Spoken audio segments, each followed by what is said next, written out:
I'm going to make some stuff to shove in these Westpaw topples. You can use Kongs or any other food toy. So basically I take my dog's regular kibble, which I have about 14 cups in this bowl here. The amount you use is going to be dependent on how many dogs you have, how many food toys you have to stuff, yeah. And so we will add hot water to this here. I've got a kettle, hot water. And some brands of kibble will absorb more water than others. This kibble absorbs quite a bit, so I usually fill it until it's about at the top of the kibble. So I'm gonna let it soak for quite a while. Once it's all kind of absorbed, then I'll add various things. I'll put in sardines. This is just like a joint mobility supplement that the dogs get. Freeze-dried lamb tripe. Some veggies. You can get pretty creative with this. So I'll add that in, I'll mix it all together, and then it's put in here, and I will show you that next step. And then I freeze them, and I'll give those to my dogs as a meal replacement. And kind of depending on the dog, it'll, take them 5 to 10 minutes or so to eat their breakfast or dinner. Gives them some enrichment. At least my dogs really enjoy it. All right, we're a few hours later.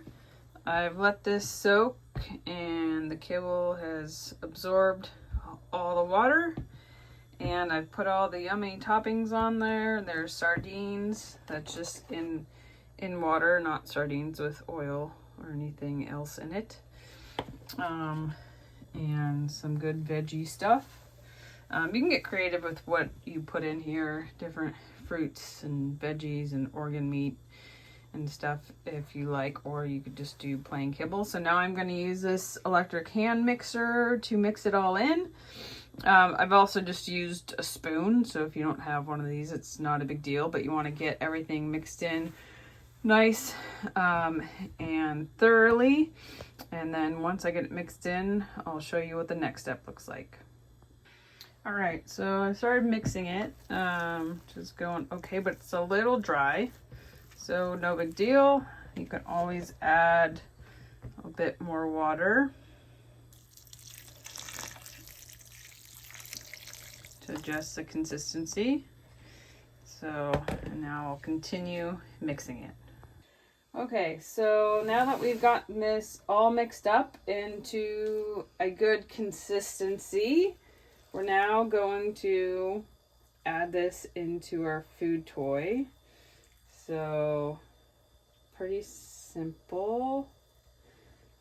So I just add a little bit at first, and then I usually kind of tap it to get it to the bottom of the food toy, and just do that basically until it's filled to the top.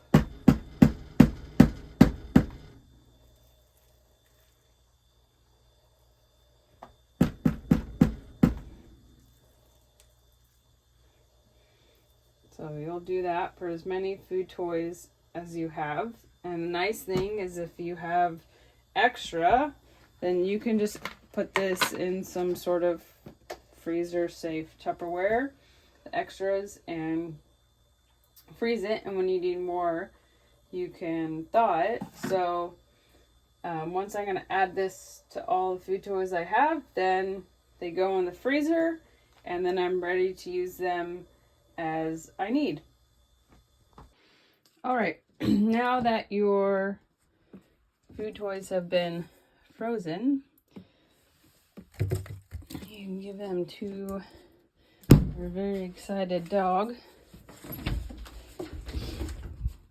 Yes, Benny, you're very excited.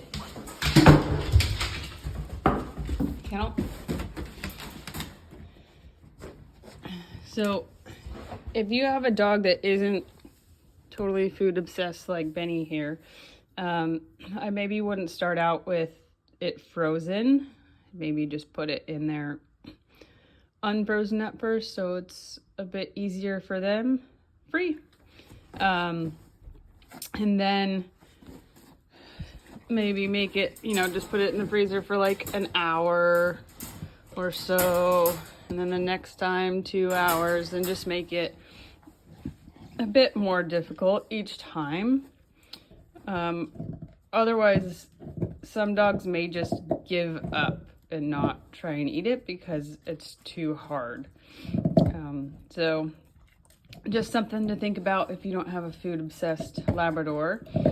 But again, this is an enrichment thing for them. Kind of helps, I think, maybe keep their teeth clean as well.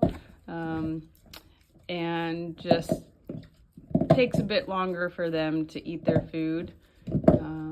So yeah, hopefully this is something you will try and your dog will like it.